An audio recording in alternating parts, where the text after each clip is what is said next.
Baik, selamat siang para teman-teman semua, Bapak Ibu. Terima kasih sudah hadir dalam acara kami siang hari ini. Salam kenal, saya Revi Sanjaya, program dari Customer Relationship Manager dari PT AMS Progress. Senang sekali hari ini kita boleh hadir ke hadapan teman-teman semuanya dengan menghadirkan beberapa informasi yang cukup update dan membantu perkembangan dari pekerjaan teman-teman semuanya. Senang sekali kami dari Progress bekerja sama dengan Atlas dan bekerja sama dengan Progress untuk menghadirkan webinar siang hari ini. Menarik, siang hari ini kita akan bicara dengan topik yang sudah dipilih, yaitu dengan tema besar adalah Modern TSM for Indonesia. Dengan tema kecilnya adalah How Jira Service Management Empowers Teams and Customer. Dan siang hari ini menarik karena kita telah menghadirkan dua pembicara, dan dua pembicara ini cukup ahli di bidangnya. Kami membawakan salah satunya ada perwakilan dari Progress sebagai head dari support dan pre-sales, ada Bapak Alfian Panoto. Selain itu juga kita punya pembicara kita yang kedua, yaitu perwakilan dari EasyBI, ada Ilze. Nah, teman-teman, siang hari ini mungkin yang jadi concern utama kenapa akhirnya kita mengangkat tema ini, karena seringkali dalam kehidupan sehari-hari, beberapa company, beberapa teman-teman sering sekali berdiskusi terkait perkembangan dari ITSM secara modern. Nah, hari ini akan ada beberapa hal-hal yang akan menjadi tips yang akan dibawakan oleh dua pembicara kita, yang akan atau berharap akan jadi masukan yang sangat baik buat teman-teman semuanya. Jadi nanti akan ada dua pembicara, yang pertama adalah Bapak Alfian, lalu yang kedua adalah Ilse. Mengingatkan juga bahwa nanti di akhir acara kami sudah punya 5 e-vouchers yang sudah di-announce di awal, bahwa buat teman-teman yang akan yang bertanya dan beberapa pertanyaan yang bagus, kita akan berikan hadiahnya. Baik, tanpa berlama-lama lagi, kita akan segera menyambut untuk pembicara pertama kita. Ini adalah Solution Support Manager Progress, Bapak Alfian Panoto. Kita boleh berikan tepuk tangan buat Bapak Alfian. Silakan. Oke, terima kasih Bapak Revi. Selamat siang teman-teman semua. Selamat datang, selamat bergabung di acara kami. Tadi juga sudah dibuka oleh Bapak Revi dengan sangat bagus sekali ya. Oke, jadi mungkin tanpa berlama-lama, saya akan langsung untuk mulai saja untuk masuk ke topik kita hari ini. Sebentar, izinkan saya untuk share screen.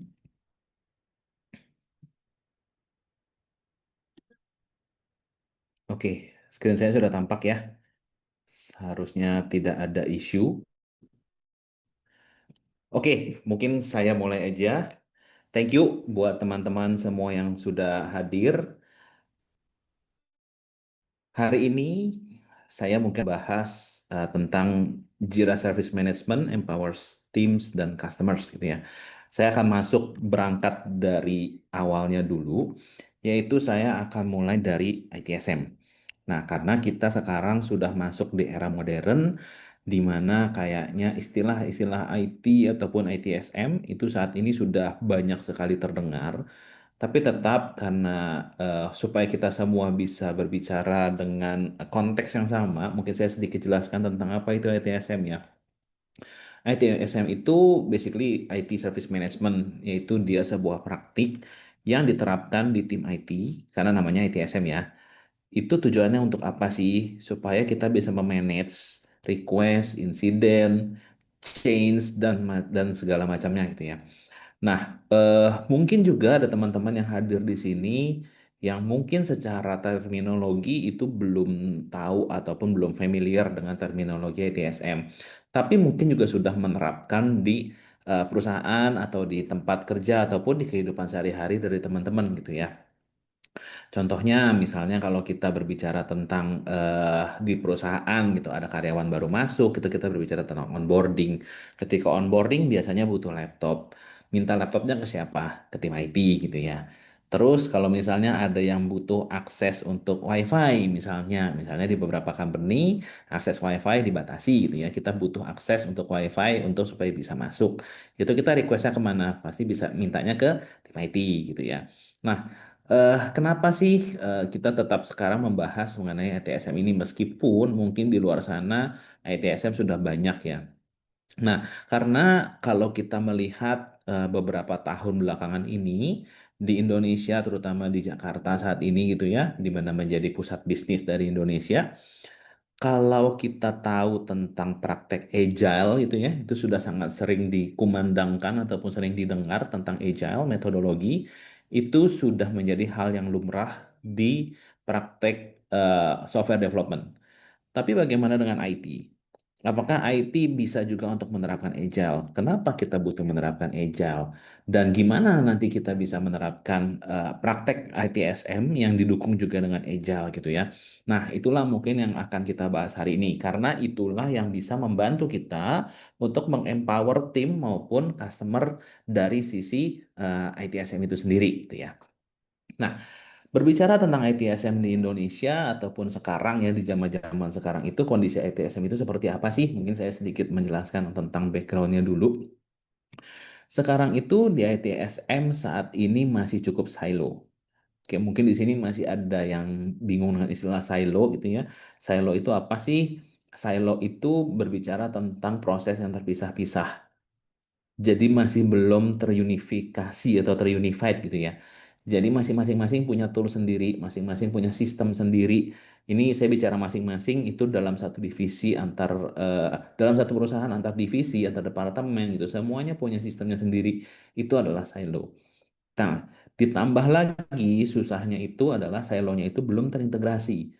Jadi benar-benar masih terpisah satu sama lain gitu. Nah, ini adalah kondisi ETSM di zaman kita sekarang gitu ya. Misalnya praktek atau contohnya gitu ya. Misalnya kalau untuk minta laptop kita minta butuh ke IT bagian apa? Bagian aset misalnya. Tapi untuk minta akses WiFi atau akses internet atau mungkin minta dibukakan spesifik ke IP atau ke URL tertentu, itu kita mintanya ke IT bagian mana? Bukan bagian aset, kita mintanya ke bagian security misalnya. Dan itu mungkin mereka bagian aset, bagian security gitu. Mereka punya sistem sendiri ataupun punya cara kerja sendiri untuk memanage bagaimana request ataupun permintaan itu dihandle dan diselesaikan gitu. Nah, ini merupakan salah satu contoh bahwa sekarang itu di slow response. Nah, kalau kita berbicara tentang respons ya, kita kalau sebagai gamer, kita semua hidup. Makanya bakmi yang paling laku di luaran apa? Mie instan ya. Karena kita semua maunya instan. Itu. Kita maunya cepat. Kita baru lapor sekarang, minta langsung direspon sekarang juga. Nah, masalahnya kalau kita berbicara tentang kondisi IT di saat ini itu masih slow response. Masing-masing masih terpisah gitu ya, ataupun masih belum dapat update-nya secara langsung. Nah, ini saya ngomong ini bukan berdasarkan tebak-tebakan ya, tapi ini juga sudah berdasarkan riset. Saya juga sempat searching juga. Bahkan untuk slow response ini masalahnya bukan hanya di Indonesia tapi juga di seluruh dunia gitu ya. Ini saya ada contoh data saya ambil dari source-nya itu IT Pro Today sama BoomLogic. Rata-rata untuk kita melakukan sebuah respons itu butuh waktu sekitar 83 menit. Suatu jangka waktu yang cukup panjang ya untuk sebuah respon dan untuk resolution itu membutuhkan sekitar 21 jam. Nah, mungkin kalau masih ada istilah teman-teman yang bingung, apa sih respon, apa sih resolution gitu ya. Gampangnya gini, kalau kita sekarang pakai misalnya perbankan deh, apa sih bank yang sekarang kita semua punya gitu ya. Mungkin bank-bank gede, BCA, Mandiri, dan segala macamnya. Gimana kalau ternyata mobile bankingnya problem atau down? Kita minta telepon dong gitu ya. Begitu kita telepon, kita harus nunggu kan, akan dihubungkan dengan agent, harap menunggu gitu ya. Nah, kita nunggu 83 menit udah dihubungkan sama agent. Kayak apa rasanya? Pasti nggak mau kan, kita maunya cepet gitu. Nah, terus resolusinya gimana? Nah, misalnya ternyata kita sudah dihubungkan dengan agent, tapi ternyata agent juga belum tentu bisa langsung membereskan. Misalnya, aplikasinya bermasalah, error, nggak bisa login kita untuk ke mobile banking kita. Betul kita lapor ke agent, betul ada agent yang menangani kita gitu ya, dihubungkan dengan agent, ada yang berkomunikasi dengan kita, tapi untuk perbaikan sampai sistem itu bisa online lagi, kan agent tidak punya akses ke sana gitu ya. Yang punya akses biasanya tim apa? Tim developer ataupun tim IT biasanya.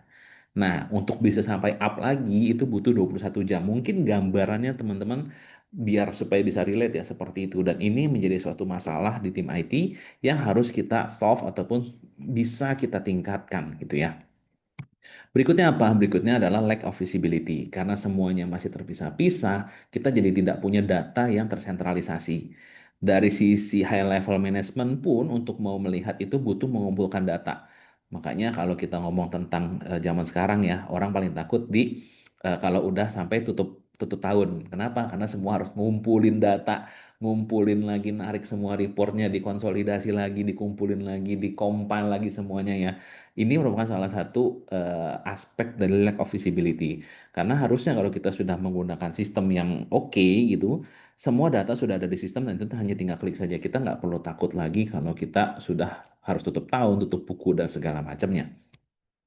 Dan kemudian berikutnya kondisinya adalah scaling issue.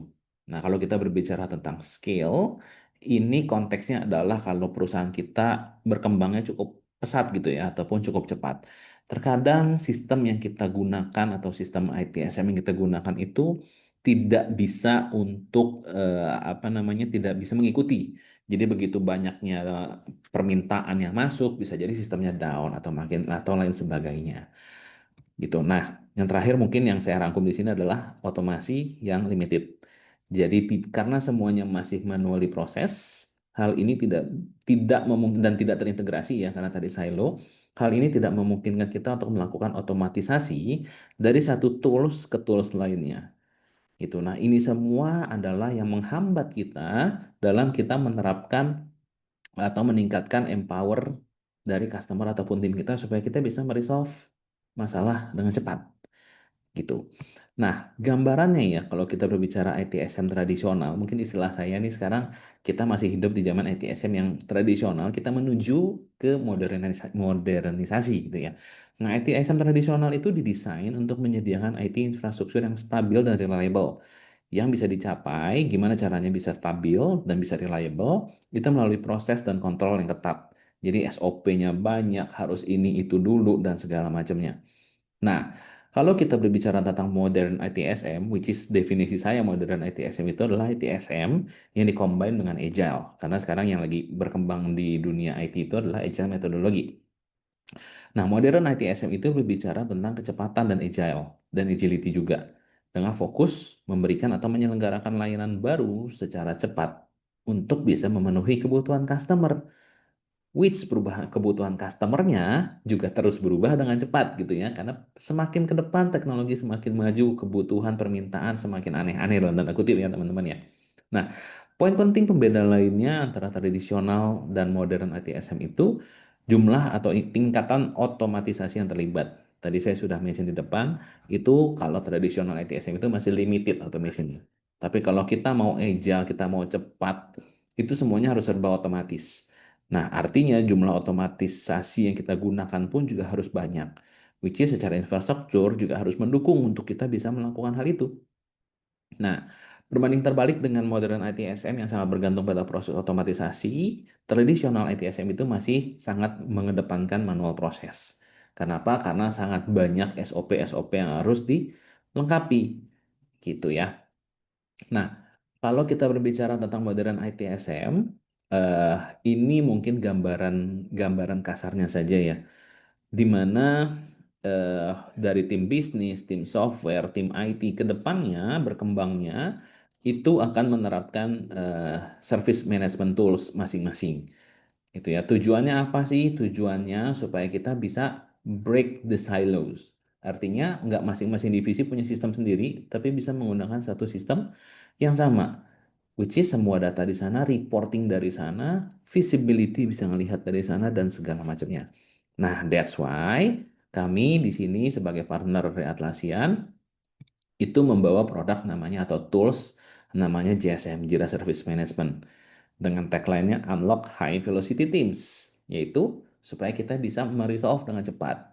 Nah, di sini udah ada banyak modul-modulnya, sangat banyak ya teman-teman. Mungkin saya nggak akan bahas semuanya, saya poin-poin yang pentingnya ataupun yang sering digunakan juga saja di lapangan. Itu ada change management, gimana cara kita memanage. Jadi tools JSM ini itu bisa digunakan untuk memanage change request, change enablement, dan segala macam. Tentang changes itu bisa di sini.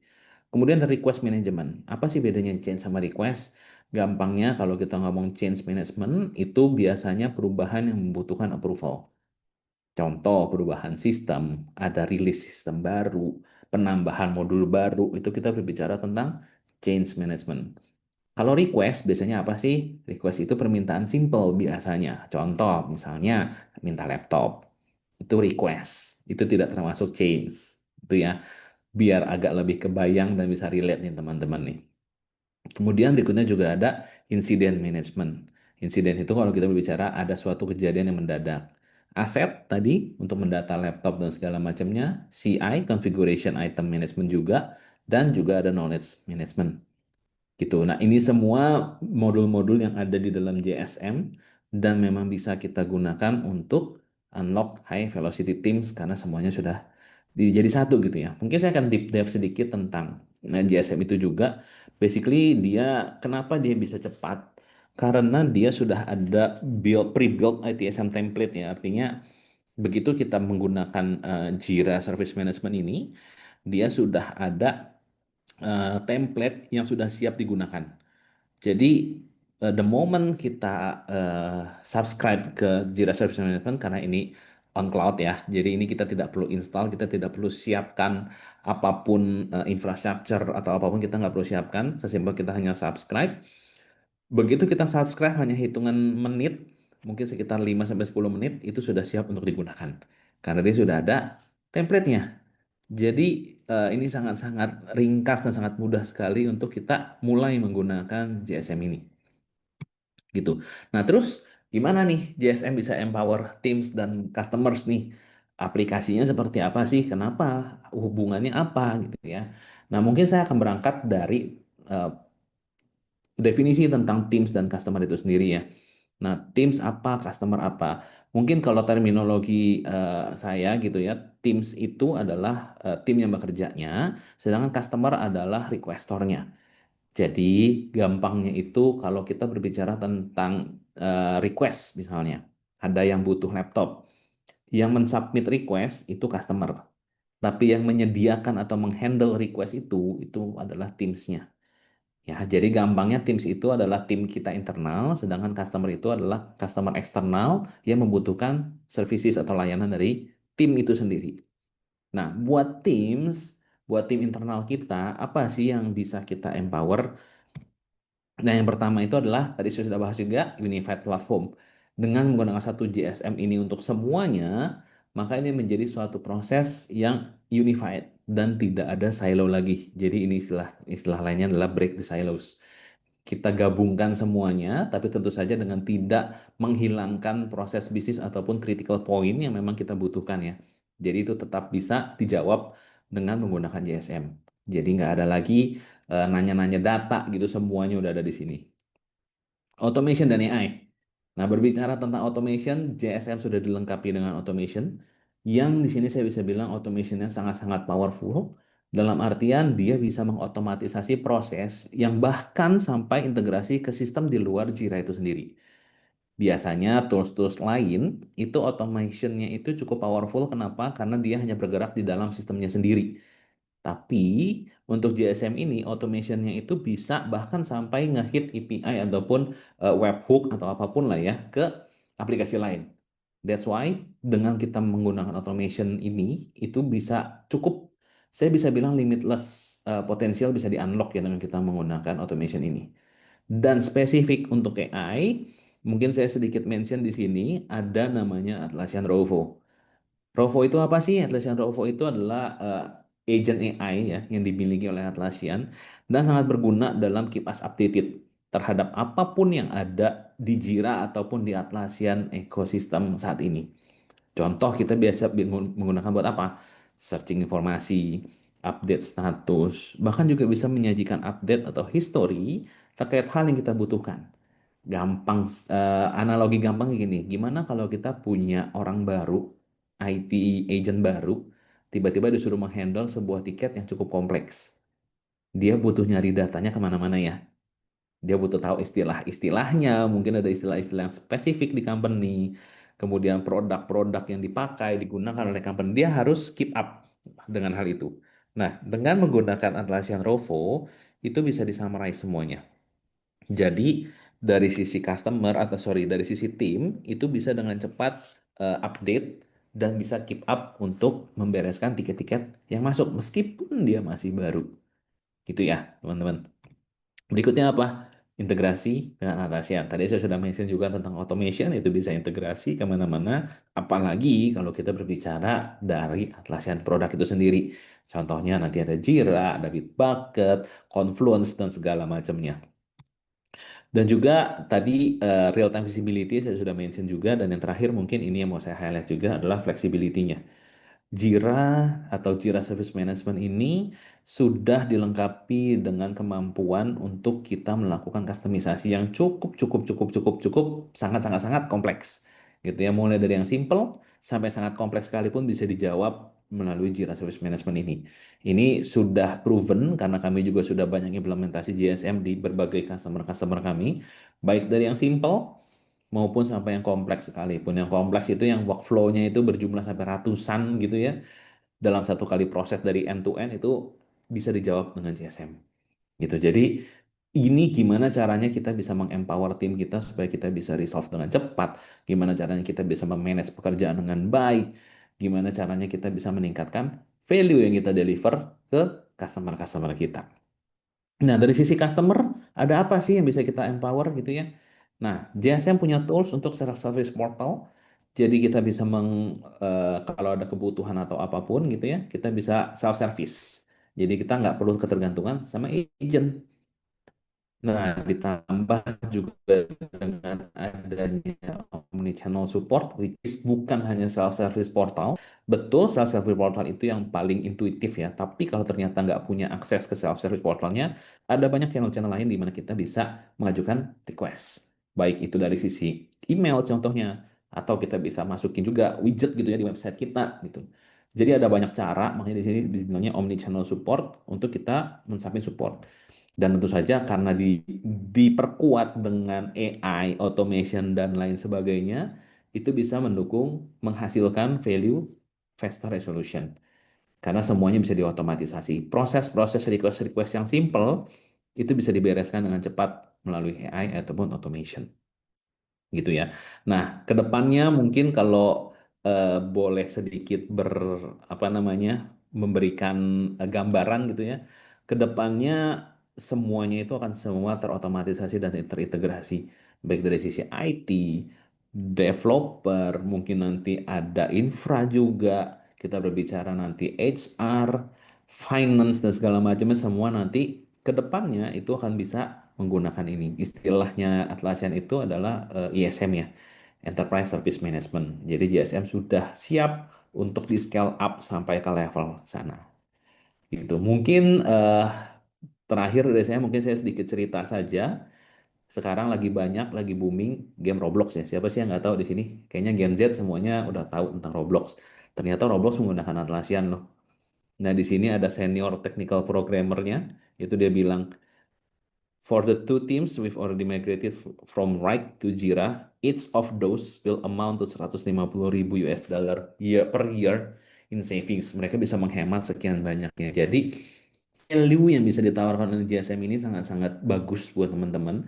Tentu saja ini saving dalam hal bisa saving sekian banyak. Kenapa? Karena ada tim dan customer yang di empower, semua berdasarkan otomasi AI dan segala macamnya itu semua, sehingga bisa men-saving sekian banyaknya dari menghandle error ataupun troubleshooting gitu ya.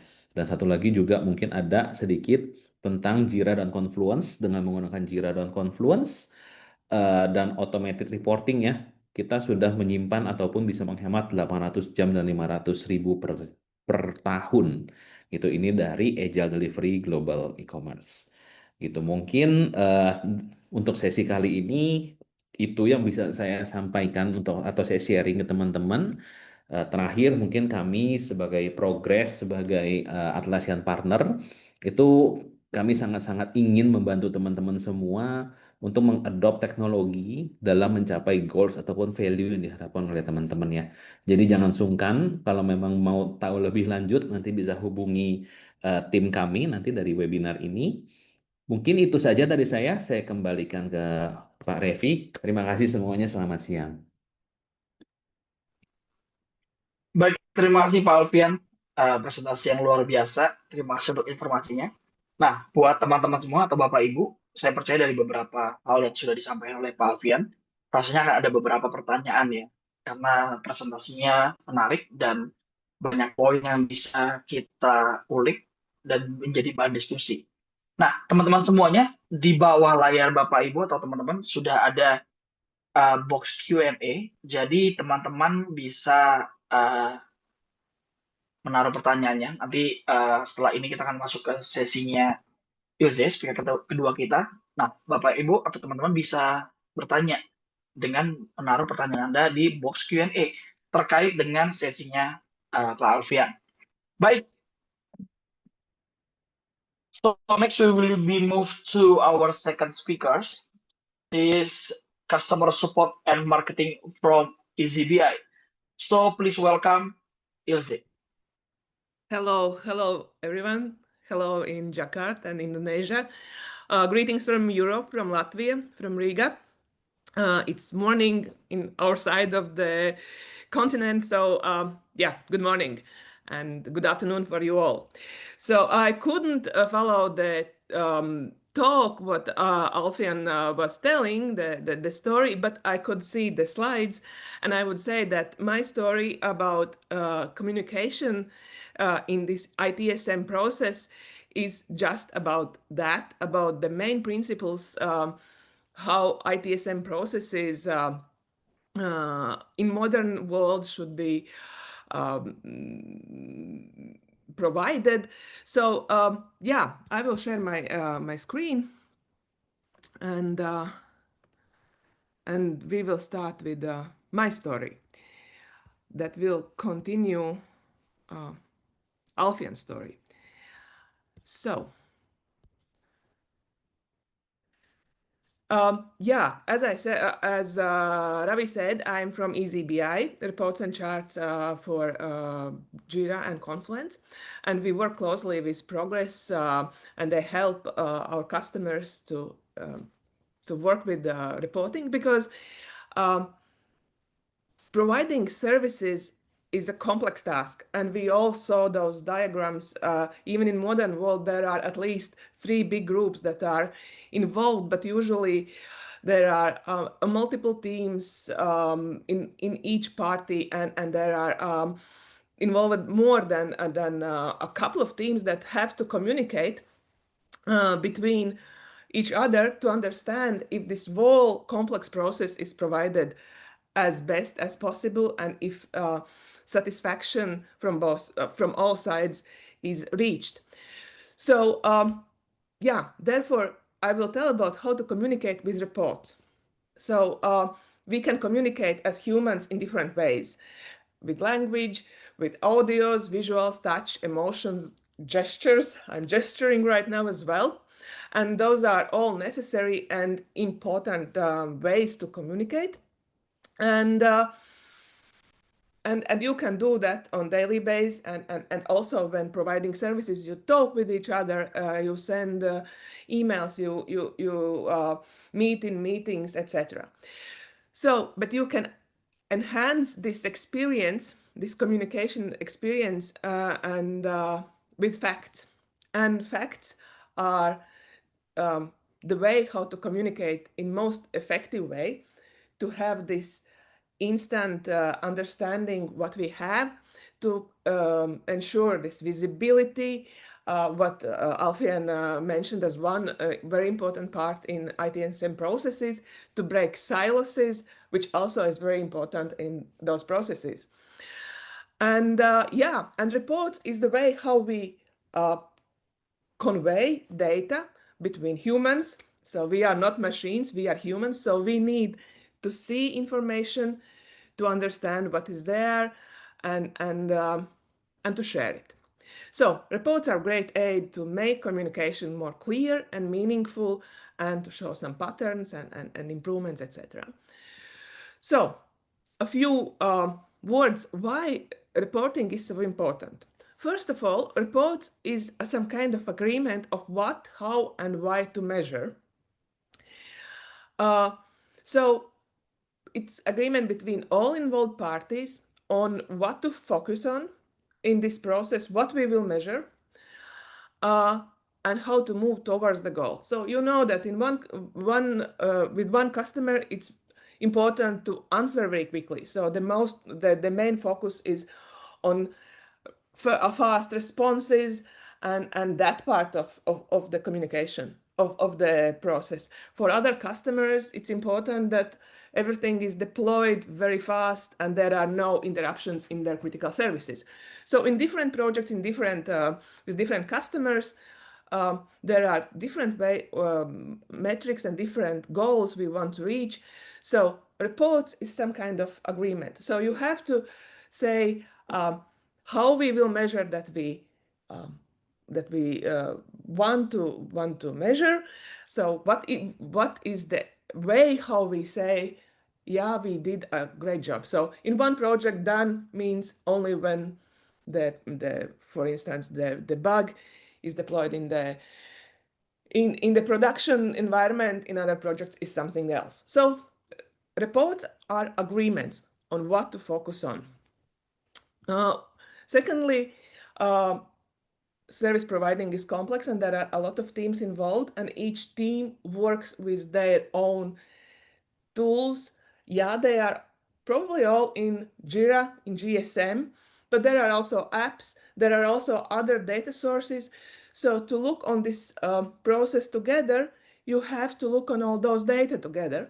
So reporting is one place where you can put all those data together and see the clear picture. And also reports is a fast and instant and automated way how to share information between all parties.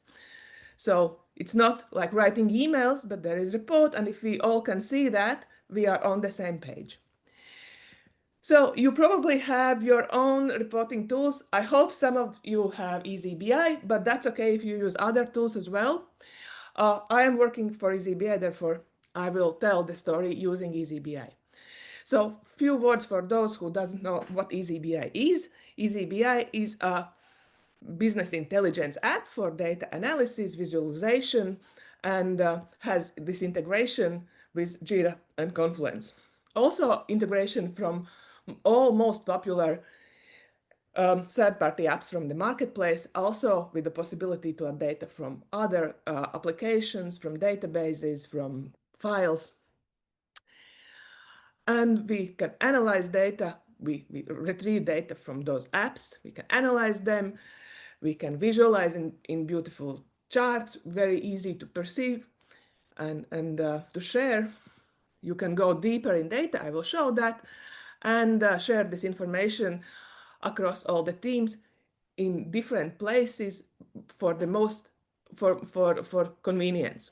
And I will also tell about that at the end of the story. And also EasyBI is a cloud fortified program participant. It's available on cloud and data center as well. And we have SOC 2 Type 2 certificate. So it was a brief pause about what was EasyBI, but let's continue with how communication in this ITSM process happens in GSM and where EasyBI or reporting can come in. So everything starts, not everything, but usually everything starts with Jira Customer Portal, self-service portal, and customer communicates via that. He gives the information, what is the problem, the summary, where this problem happened, includes some information, and sends it to support. The more information this customer provides, the faster the service can be and the easier the service provider can help him. So what happens next? Agent, someone from the team sees this ticket in the Jira, probably assigns to someone else, and agent and customer communicate with each other via this Jira ticket or work items. agency data about each ticket. Who reported, what is the request type, where the problem happened. Based on that, they set priorities, assign to other users, add some comments, testing, or something else. So they respond with comments, statuses, and priorities to the customer, and meanwhile gives the information to the other team members who can take over the ticket and keep working on that. Again, more details provided, better communication between all sides. And this work on this ticket goes on. We get more and more information, and the work with the ticket usually ends when the ticket is closed. And then there is time to measure it from different aspects. How quickly the service was, how does it breach how and if it breached SLA targets, were the customer satisfied, etc. And this information, first of all, may want to interest the stakeholders. So stakeholders usually do not look on the ticket itself. They look on reports.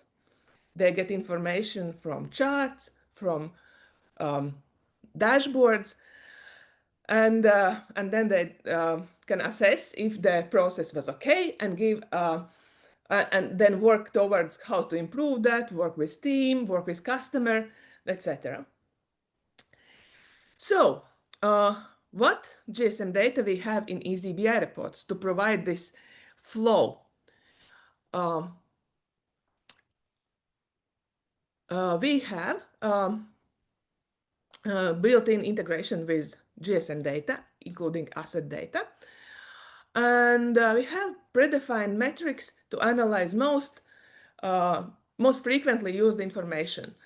Time to resolution, time to first response, information based on your SLAs that show how many tickets met the SLA, how many tickets breached SLA over time, over projects.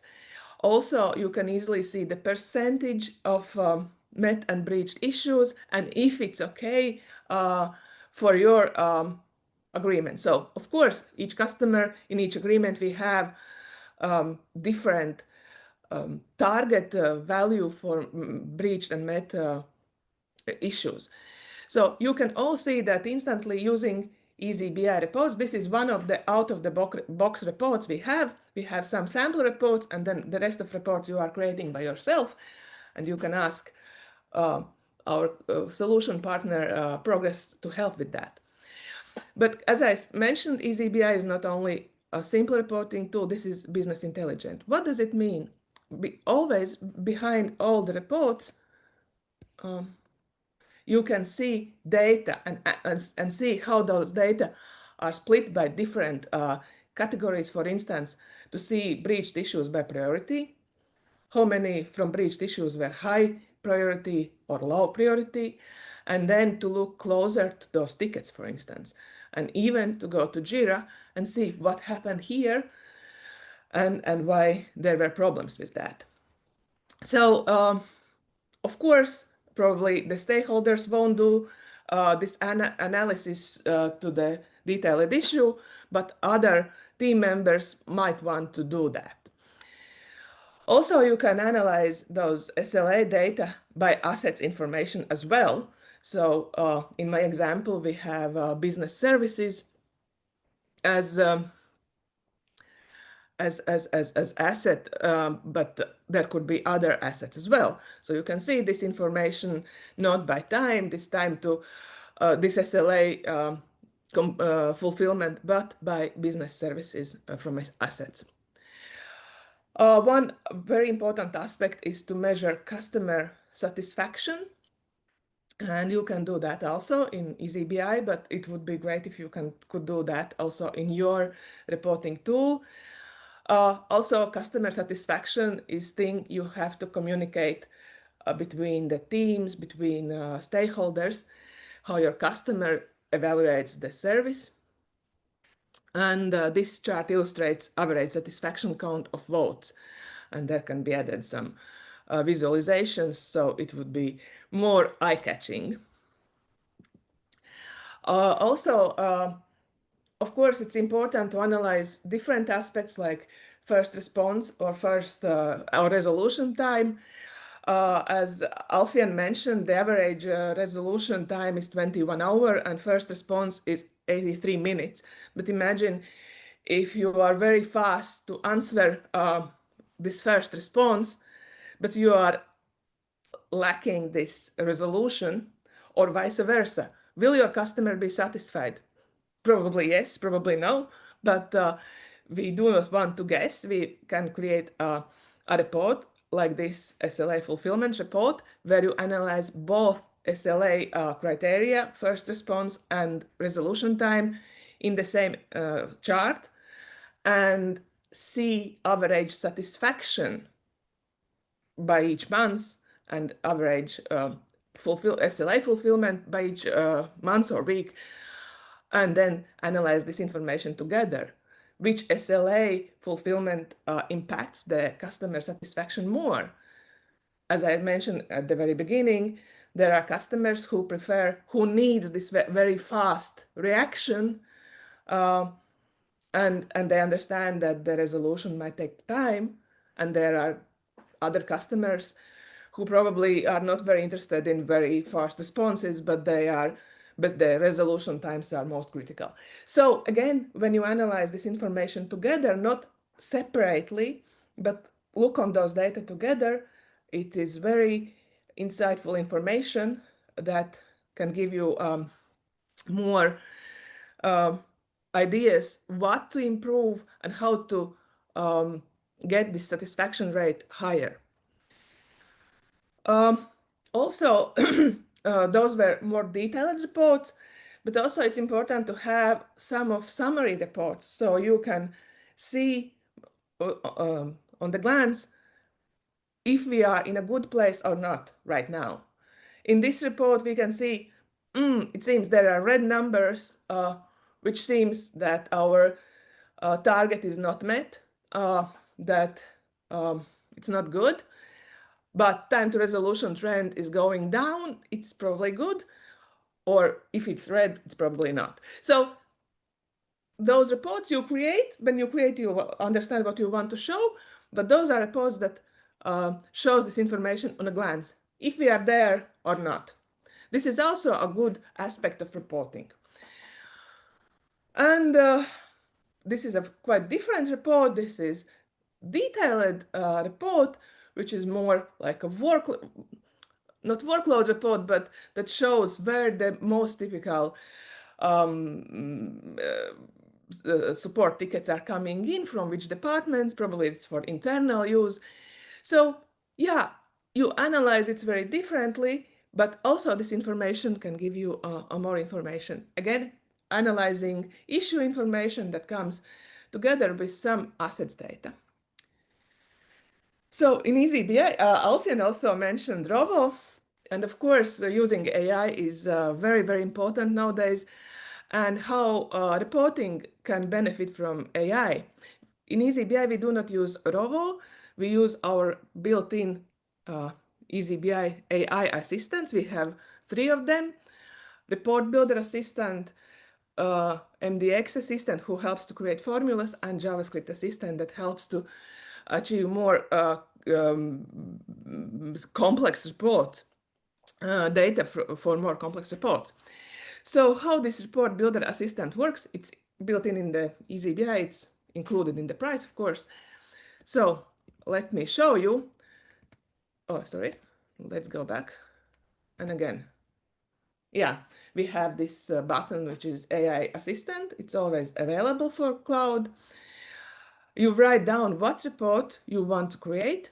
In this time, I wanted to create time to resolution met versus breached report as a bars. For what time period? Then I get suggestion what report I want to create. I load it. Okay, I want add to something more. For instance, this met percentage line as a separate line. Again, it provides more a new report to show me. So this is a way how we use EasyBI to create, to help you create reports, to understand what is in those reports, leaving this analytical, this decision-making part. Is it good or bad? Are those data are what I was expected? Leaving that part to you as human beings who can make decisions. So, and the last thing I wanted to talk about is about sharing, because sharing those reports is very important part to indeed not only to get this information together, not only analyze it, but to share across the team, across all involved parties. And this is the best way how to break silos and make this process visible for everyone involved.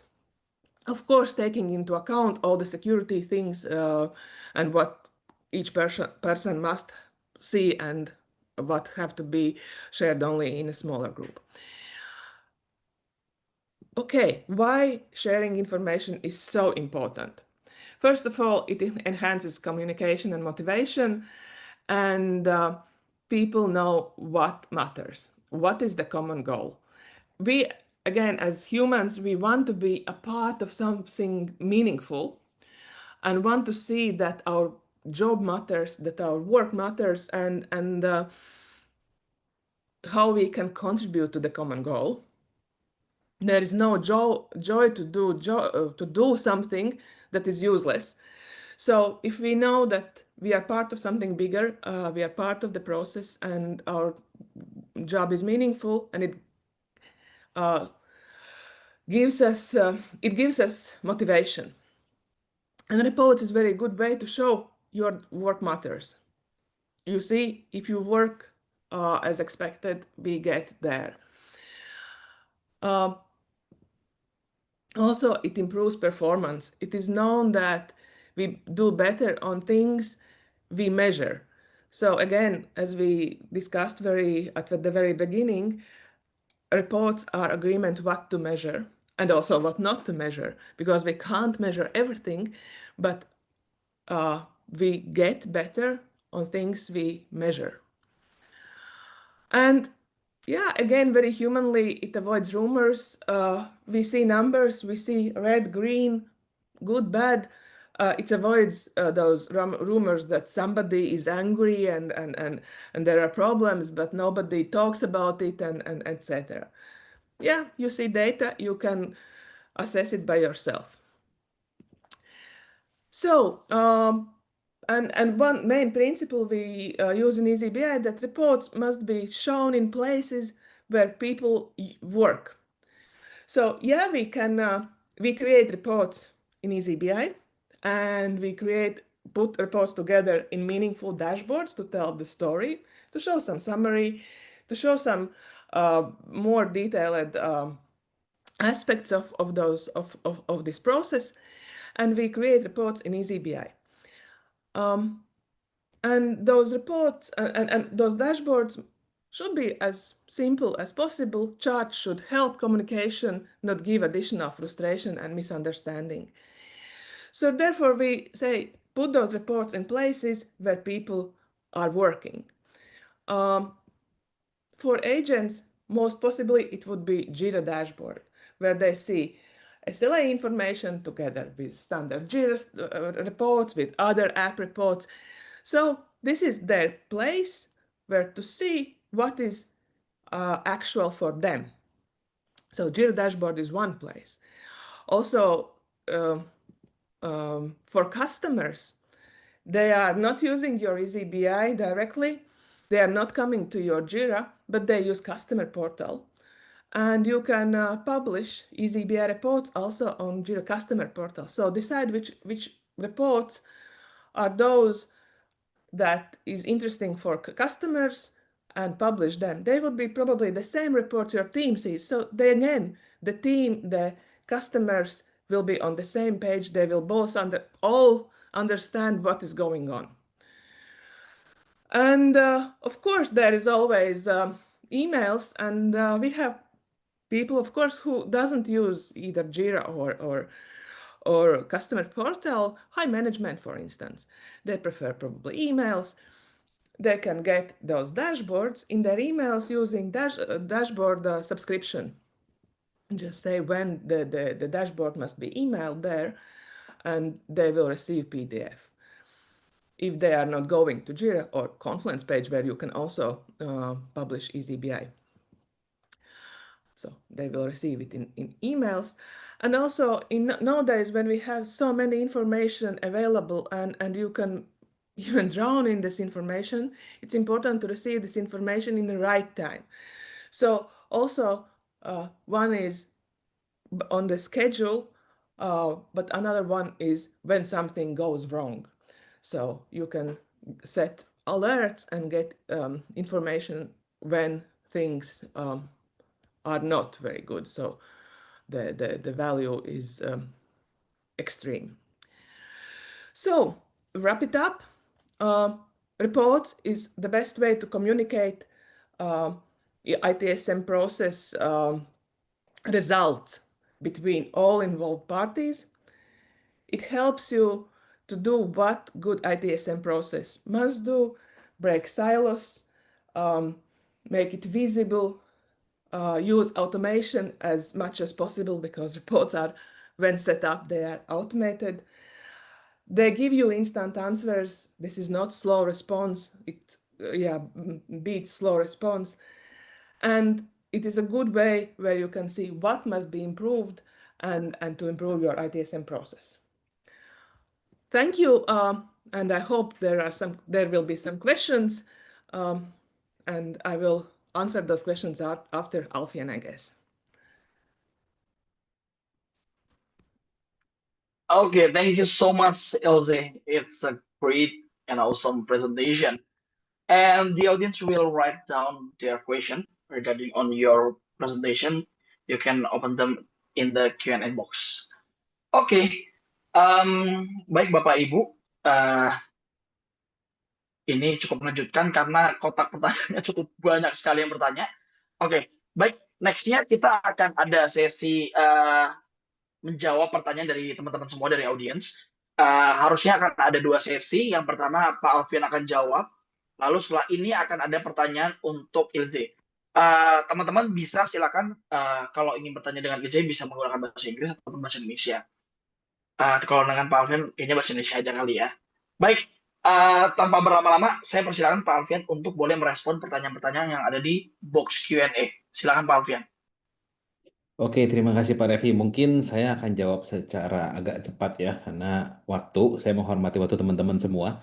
Oke, yang pertama tadi ada dari Jessica Budiman. Kalau kita mau implementasikan JSM, apa saja yang perlu diperhatikan atau dipersiapkan? Well, basically karena ini on cloud, jadi mungkin nggak banyak yang perlu dipersiapkan. Tapi kalau kita berbicara diperhatikan, tentu saja proses teman-teman yang mau diimplementasikan lewat JSM itu yang mana dulu. Karena kan cukup banyak, tadi saya sempat mention ada beberapa modul, itu tinggal dipilih saja, atau mungkin kalau mau diintegrasikan semuanya secara langsung juga bisa, tapi idealnya mungkin step by step ya. Mungkin itu. Kemudian pertanyaan berikutnya ada dari Pak Dito Prasetyo. Izin bertanya terkait integrasi yang mungkin dilakukan oleh JSM, apakah memungkinkan jika triggernya diikutkan oleh monitoring tools juga yang kami gunakan dan memberikan reminder juga. Kurang lebih flow-nya contohnya monitoring mendeteksi sesuatu yang sudah melebihi threshold, dari sisi JSM membuat tiket dan langsung dibuatkan tiketnya, serta langsung notifikasi tim HD terkait ini, dan di sisi lain JSM langsung mengarahkan ke tim PIC, misalnya tim infra. Nantinya jika dalam waktu misalnya 30 menit tidak ada respon, akan dikirimkan reminder jika masih dalam jam kantor. Tapi jika di luar jam kantor, maka reminder akan dikirim ketika jam kantor sudah aktif. Oke, ini kasus yang cukup menarik. Thank you Pak Dito untuk pertanyaannya. Ini kasus yang cukup menarik. Jadi kalau ditanya tentang integrasi ke monitoring tools, itu sangat-sangat bisa kita integrasikan ya. Tergantung nanti integrasi monitoring tools apa yang digunakan gitu ya. Jadi kalau ditanya dari contoh kasusnya, monitoring tools mendeteksi sesuatu yang lebih threshold, artinya ada alerting dari monitoring toolsnya. Biasanya dari sana nanti akan kirim alert gitu ya, ataupun trigger untuk ke JSM-nya, VPI, saya assume. Jadi di JSM-nya nanti otomatis terbuat tiket, Setelah API-nya masuk gitu ya, API-nya di-hit, masuk. Nah, di JSM-nya nanti tinggal kita tambahkan automation. Kalau ternyata dia yang bikin tiketnya itu adalah dari monitoring tools 1, 2, 3, dan seterusnya gitu ya, itu nanti kita bisa atur bahwa oh ini berarti masuknya ke tiket IT. Jadi PIC-nya siapa? Langsung kita buatkan apakah PIC tim infra atau PIC tim developer misalnya ya. Nah, di situ pun nanti kita karena ini kita berbicara JSM otomatis ada SLA. Nanti di SLA-nya itu bisa kita threshold-kan juga sesuai contoh misalnya 30 menit tidak ada respon. Nanti kita bisa langsung automation juga untuk eskalasi ataupun kita bisa escalate atau rubah statusnya atau update PIC-nya dan segala macam itu semua bisa kita define, bisa kita configure di dalam JSM. Dan masalah jam kerja, JSM juga punya ada kalender, jadi kita bisa define sendiri jam kerja kita dari jam berapa sampai jam berapa. Misalnya, pagi kita hitung jam kerja dari jam 8 sampai jam 12, 12 sampai 1 istirahat, kita tidak hitung jam kerja, lanjut lagi jam 1 sampai jam 5 misalnya. Jadi kalau ternyata SLA-nya jatuhnya itu 15, dia nggak akan ke kurang lebih begitu. Mudah-mudahan terjawab, Pak Dito. Nanti kalau mau bertanya lebih lanjut, bisa ditanyakan nanti. Silakan drop email ke organizer acara nanti ya. Oke, kemudian juga ada dari Pak dari Pak Daniel. Berbicara mengenai JSM dan ITSM, apakah JSM hanya bisa digunakan oleh tim IT saja? Tidak, jawabannya ini bisa digunakan oleh semua. Tadi juga saya sudah mention tentang ISM, Enterprise Service Management. Jadi bisa digunakan oleh tim IT, tim HR, tim finance, marketing, dan lain sebagainya. Oke, pertanyaan berikutnya dari Pak Novianto Wijaya. Ini ada dua ya pertanyaannya. Yang pertama, jika kita harus memilih solusi ITSM dan ITOM, sebaiknya mana dulu yang kita implementasikan, kira-kira pertimbangannya apa? Oke, kalau saya bisa bilang ya, sebenarnya ITOM itu merupakan bagian dari ITSM juga. Ini kalau kita berbicara mengenai praktik ITSM berbasis ITIL versi 4 saat ini, ITOM itu bagian dari ITSM. Jadi kalau ditanya sebaiknya mana dulu yang diimplementasikan, itu bisa pendekatannya top down atau bottom up, tergantung pendekatannya seperti apa. Tapi kalau saran dari kami, sebaiknya kita start from small. Jadi kita gunakan pendekatan bottom up. Saran dari kami sebagai penerapan ITOM-nya itu juga harus berbasiskan ITSM ataupun ITIL-nya. Nah, yang kedua, ITSM Jira ini skema lisensinya seperti apa? Oke, lisensinya kita dihitung per agent kalau JSM. Jadi di Jira Service Management itu ada dua macam user. Yang pertama agent, yang kedua customer. Agent itu adalah, tadi istilahnya saya itu tim. Customer itu istilahnya customer ya, jadi ada tim dan customer. Dan ini hanya dihitung lisensinya berdasarkan timnya saja atau agentnya saja. Customer-nya tidak diperhitungkan sebagai license, jadi free to use. Gitu ya. Oke, kemudian ada juga pertanyaan dari Ibu Ria. Izin bertanya, Pak, dalam kasus insiden major, misalnya sistem core banking down, sejauh mana ITSM bisa bantu koordinasi antar tim? Nah, ini mungkin jawabannya mirip dengan tadi Pak Dito ya. Jadi selama kita sudah, kita tahu dari mana sistem core banking down. Biasanya ada monitoring tools-nya ya. Nah, monitoring tools-nya itu nanti akan otomatis bikin tiket ke Jira. Jira nanti bisa langsung assign dan segala macamnya semua otomatis di dalam Jira Service Management itu sendiri. Mungkin kurang lebih itu. Kalau nanti ada pertanyaan lanjutan, mungkin bisa drop email ke organizer acara supaya nanti bisa dihubungkan kembali. Ya, mungkin itu aja dari saya, Pak Revi. Ini saya kembalikan ke Pak Revi atau langsung ke Ilse. Terima kasih. Oke, terima kasih Pak Alfian. So Ilse, it's your turn to answer the question.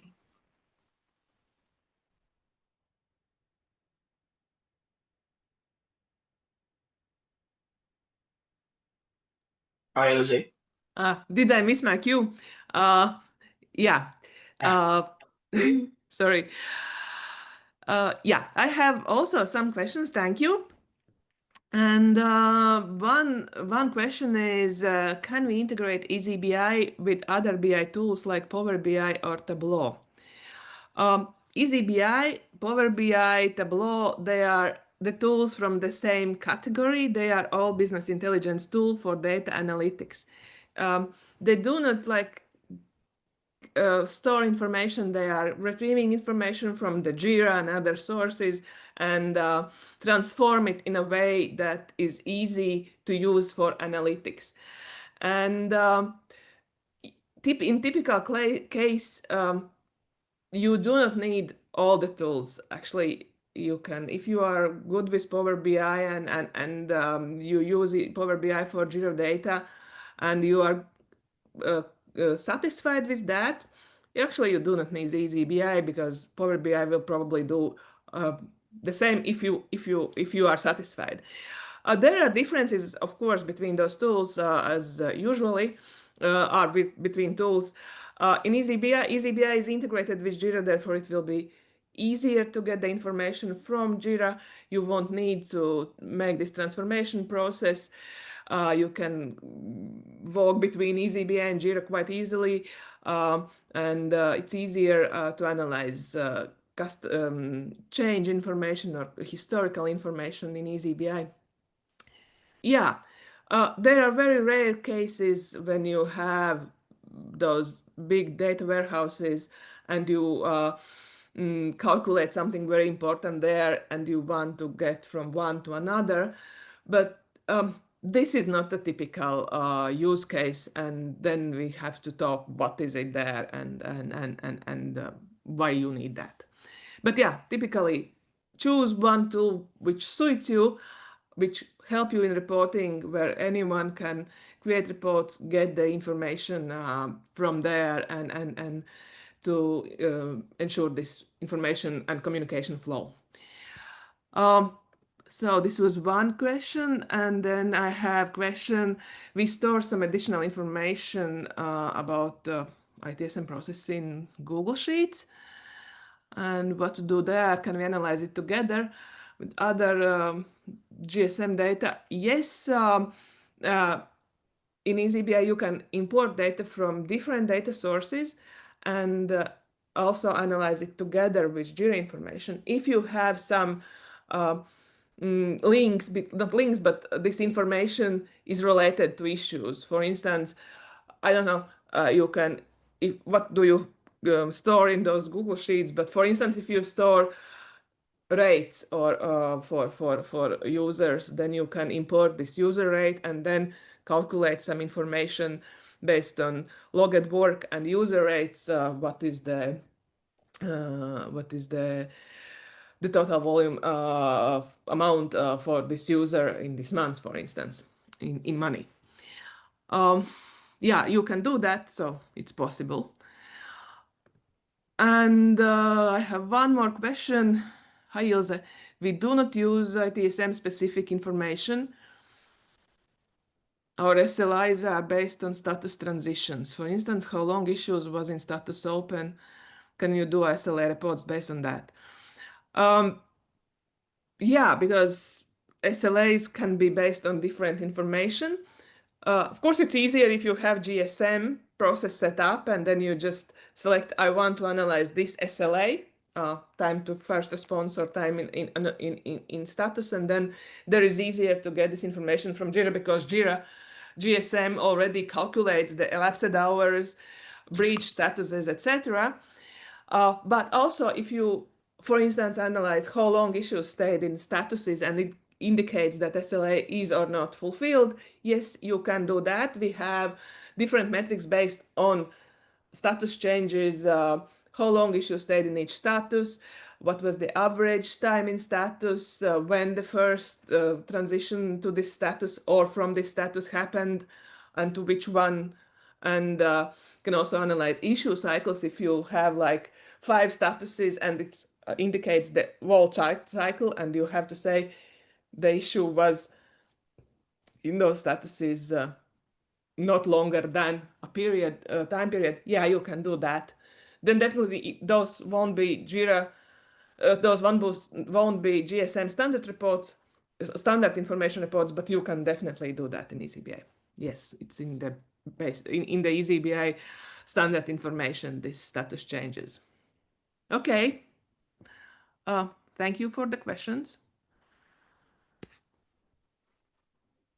Okay, Ilse, thank you so much for answer the question. Baik Bapak Ibu, terima kasih sebelumnya untuk responnya. Cukup banyak respon dari teman-teman yang bertanya dan harapannya sudah cukup terjawab. Jika nanti ternyata teman-teman butuh pertanyaan lagi atau butuh diskusi lebih lanjut dengan Ilze ataupun dengan Pak Alfian, bisa menghubungi melalui komunitas ini. Nanti kita akan bisa buat meeting terpisah. Baik, Bapak Ibu, selanjutnya kami akan ada feedback form.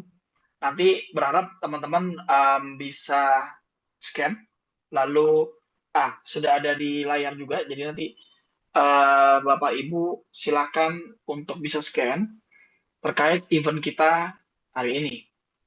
Kami sangat menantikan sekali untuk memberikan evaluasi buat kami agar kami bisa lebih baik ke depannya ya. Silakan saya memberikan waktu buat teman-teman untuk bisa mengisi feedback form. Silakan.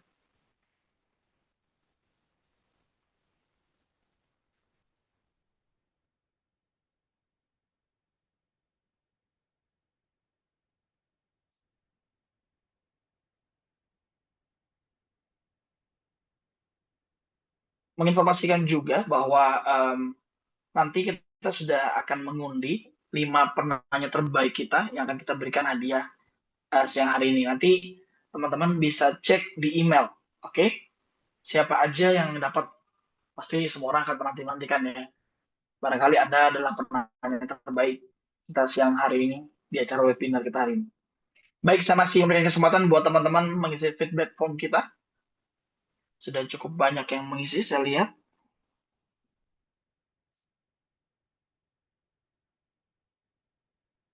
Bapak Ibu, sebenarnya acara kita durasinya tadi seharusnya 1 jam, tapi karena antusiasme dari audiens yang cukup di luar dari ekspektasi kami, ada beberapa pertanyaan juga, masih ada beberapa belas pertanyaan yang mungkin kami nggak bisa jawab, mengingat durasi waktu.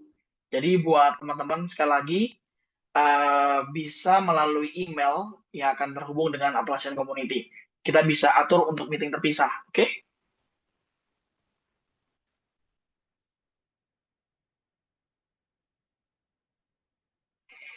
Oh, menginformasikan juga buat para teman-teman bahwa nanti di bulan Oktober tanggal 22, kami progres ada acara tahunan di mana kami juga menghadirkan Atlassian sebagai sponsor utama kami. Jadi akan ada beberapa tim teknis dari Atlassian, juga ada beberapa tim teknis dari prinsipal lain yang akan memberikan presentasi ataupun kami juga ada slot untuk meeting VIP, juga untuk breakout room, dan yang terakhir nanti kami juga ada fireside chat.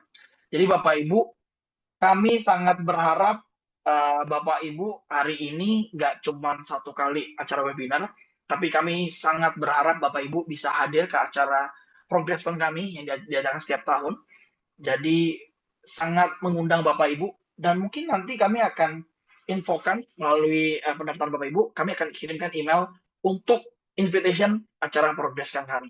Berharap sekali kita bisa bertemu nanti in person di acara ProgressCon kita di bulan Oktober. Baik, ini masih berjalan feedback formnya. Oke.